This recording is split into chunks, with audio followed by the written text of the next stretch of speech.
ನಮಸ್ಕಾರ. HTV Kannada news. ನಾನು ಪದ್ಮಭೂಪಾಳಂ, ಹಾಸನ. ಬೆಂಗಳೂರು ನಗರದ ಕೆಪಿಸಿಸಿ ಕಚೇರಿ ಬಳಿ ಬಿಜೆಪಿ ಕಾಂಗ್ರೆಸ್ ಕಾರ್ಯಕರ್ತರ ನಡುವೆ ಭಾರೀ ಹೈಡ್ರಾಮಾ ನಡೆಯಿತು. ಕೆಪಿಸಿಸಿ ಕಚೇರಿಗೆ ಮುತ್ತಿಗೆ ಹಾಕಲು ಮುಂದಾದ ಬಿಜೆಪಿ ನಾಯಕರು ಮತ್ತು ಕಾರ್ಯಕರ್ತರನ್ನು ಕಂಟೋನ್ಮೆಂಟ್ ರೈಲು ನಿಲ್ದಾಣದ ಸಮೀಪವೇ ಪೊಲೀಸರು ತಡೆದರು.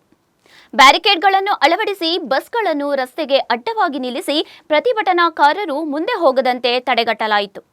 ಈ ವೇಳೆ ಬ್ಯಾರಿಕೇಡ್ಗಳನ್ನು ತಳ್ಳಿ ಮುಂದೆ ಸಾಗಲು ಬಿಜೆಪಿ ಕಾರ್ಯಕರ್ತರು ಯತ್ನಿಸಿದ ಪರಿಣಾಮ ಕೆಲ ಕಾಲ ಉದ್ವಿಗ್ನ ಪರಿಸ್ಥಿತಿ ನಿರ್ಮಾಣವಾಗಿತ್ತು.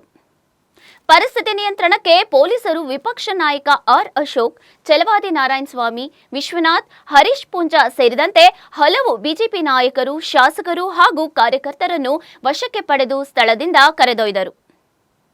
ಈ ಗೊಂದಲದ ನಡುವೆಯೇ ಬಿಜೆಪಿ ಶಾಸಕ ಬಿಪಿ ಹರೀಶ್ ಅವರ ಮೇಲೆ ಪುಣ್ಯೇಶ್ ಎಂಬ ಯುವಕ ಮೊಟ್ಟೆ ಎಸೆದ ಆರೋಪದ ಮೇಲೆ ಪೊಲೀಸರು ಆತನನ್ನು ವಶಕ್ಕೆ ಪಡೆದಿದ್ದಾರೆ.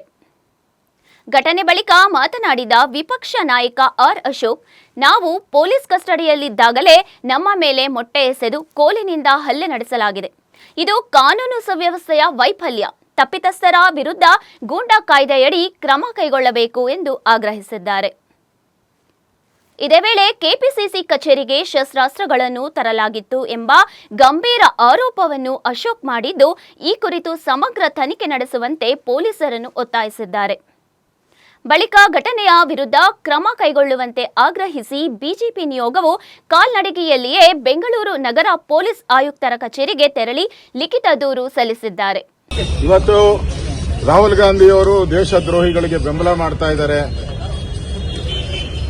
ದೇಶದ ಯುವಕರಿಗೆ ಮೋಸ ಮಾಡ್ತಾ ಇದ್ದಾರೆ ಅಂತೇಳಿ ನಾವು ರಾಹುಲ್ ಗಾಂಧಿ ವಿರುದ್ಧವಾಗಿ ಪ್ರತಿಭಟನೆಯನ್ನ ಮಾಡಿದ್ರಿ. ಆದರೆ ಸರ್ಕಾರ ಇವತ್ತು ನಮ್ಮನ್ನು ಅರೆಸ್ಟ್ ಮಾಡಿದ ಮೇಲೆ ನಾವೆಲ್ಲರೂ ಕೂಡ ಪೊಲೀಸ್ ಕಸ್ಟಡಿ, ನಮ್ದಲ್ಲ ಕಸ್ಟಡಿ, ಪೊಲೀಸ್ ಕಸ್ಟಡಿಯಲ್ಲಿ ನಮ್ಮನ್ನು ಅರೆಸ್ಟ್ ಮಾಡಿ ತಗೊಂಬಂದಾಗ ಪೊಲೀಸರ ಜವಾಬ್ದಾರಿ. ಇವತ್ತು ಬೇಕು ಅಂತ ಹೇಳಿ ಕಾಂಗ್ರೆಸ್ ಆಫೀಸ್ ಮುಂದೆನೆ ಕರ್ಕೊಂಬಂದು ಎಲ್ಲ ಮಚ್ಚು, ಲಾಂಗು, ಮೊಟ್ಟೆಗಳು, ಅವ್ಯಾಚ ಶಬ್ದಗಳು, ನಮ್ಮ MLA ರಾಮಮೂರ್ತಿ ಅವ್ರಿಗೆ MLA ಹೊಡೆದಿದ್ದಾರೆ, ಅಶ್ವಥ್ ನಾರಾಯಣ್ ಹೊಡೆದಿದ್ದಾರೆ, ಹರೀಶ್ ಅವ್ರಿಗಂತೂ ಹೆಗ್ಗಾಮಗ ಮೊಟ್ಟೆಯಲ್ಲಿ ಹೊಡೆದಿದ್ದಾರೆ. ಎಲ್ಲ ಅವ್ಯಾಚ ಶಬ್ದ ಈ ತರ ನೋಡಿದ್ರೆ ನನ್ಗನ್ಸುತ್ತೆ ಕರ್ನಾಟಕದಲ್ಲಿರುವಂಥದ್ದು ಗೂಂಡಾ ರಾಜ್ಯ. ಇವರೆಲ್ಲ ಕೊತ್ವಾಲ್ ಶಿಷ್ಯಂದಿರು. ಯಾರು DK ಶಿವಕುಮಾರ್ ಅವರೇ ಹೇಳಿದ್ದಾರೆ, ನಾನು ಕೊತ್ವಾಲ್ ಶಿಷ್ಯ. ಹರಿಪ್ರಸಾದ್ ಅವರು ಮಲ್ಲೇಶ್ವರ ಅವರು ಅದೇ ಒಪ್ಕೊಂಡಿದ್ದಾರೆ. ಹೌದು, ನನ್ನ ಮುಂದೆ ಕೊತ್ವಾಲೂ ನಿಂತ್ಕೊಂತ ಇದ್ದ ಅಂತ ಹೇಳಿ ಅವರೇ ಹೇಳ್ಕೊಂಡಿದ್ದಾರೆ. ಅಂದ್ರೆ ಈ ರಾಜ್ಯದಲ್ಲಿ ಯಾವುದಿರೋದು ಕೊತ್ವಾಲ್ ಆಡಳಿತ. ಕರ್ನಾಟಕದಲ್ಲಿ ಇನ್ನ 1.5 ವರ್ಷ ಇರೋದು ಕೊತ್ವಾಲ್ ರಾಮಚಂದ್ರನ ಆಡಳಿತ. ಇವತ್ತು ಪೊಲೀಸ್ ಕಸ್ಟಡಿಯಲ್ಲಿದ್ದಾಗೆ ಬಂದು ಹೊಡೆದ್ಬಿಟ್ಟು ಹೋಗ್ತಾರೆ ಕಾಂಗ್ರೆಸ್.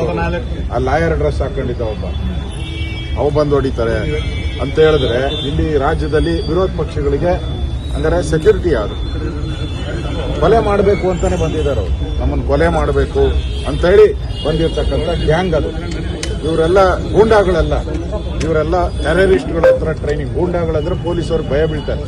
ಇವರು ಟೆರರಿಸ್ಟ್ಗಳ ಹತ್ರ ಟ್ರೈನಿಂಗ್ ಮಾಡ್ಕೊಂಡು ಪಾಕಿಸ್ತಾನದ ಏಜೆಂಟ್ ರೀತಿ ಹಿಂದೂಗಳ ಮೇಲೆ ಹಲ್ಲೆ ಮಾಡೋಕ್ಕೆ ಬಂದಿದ್ದಾರೆ. ಇದು ನಡೆದಂಥ ಹಲ್ಲೆ ಹಿಂದೂಗಳ ಮೇಲೆ ನಡೆದಂಥ ಹಲ್ಲೆ. ಪಾಕಿಸ್ತಾನ ಪರವಾಗಿರುವಂಥವ್ರು ಹಿಂದೂಗಳ ಮೇಲೆ ಮಾಡಿದಂಥ ಹಲ್ಲೆ ಇದು. ಇದನ್ನು ಖಂಡಿಸ್ತೀರಿ. ಇದನ್ನು ಖಂಡಿಸಿ ಇವಾಗ ಕಮಿಷನರ್ಗೆ ಹೋಗಿ ನಾವು ಕಂಪ್ಲೇಂಟನ್ನು ಕೊಡ್ತಾ ಇದ್ದೀರಿ. ಅವ್ರನ್ನ ಕೂಡಲೇ ಗೂಂಡಾ ಆಕ್ಟಲ್ಲಿ ಬಂಧಿಸಬೇಕು.